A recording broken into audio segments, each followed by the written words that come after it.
21-րդ դարը մարքեթինգի դարը։ Օրինակ ծխախոտը շատ սիրուն տուփ ունի։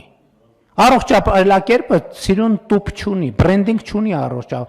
Մեր ամբողջ խնդիրն է, որ առողջ ապրելակերպը բրենդինգ ունենա։ Ասենք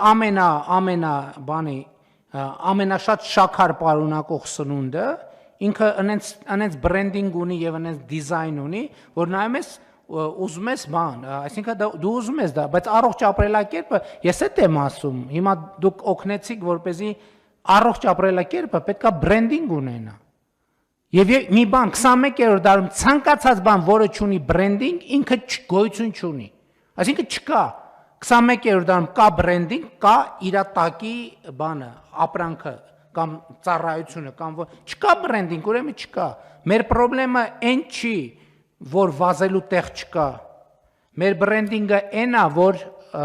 մեր խնդրեմն այնա, որ բրենդավորված չի։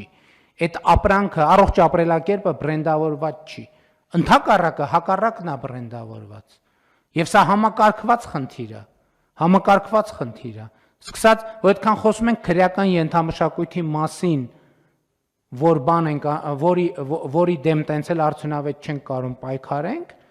որովհետև ասենք քրեական ենթամշակույթի տրամաբանությամբ կարող է առողջ ապրելակերպը նույնիսկ ամոթ լինի։ Որ ասենք տղամարդը չհասկացանք, տղամարդը շորտ կհագնի, ասենք բանը կամ հեծանիվ կքշի։ Պետք է տղամարդը բանի գյուղամեջում պպզի առնվազն անընդհատ 6 ժամ։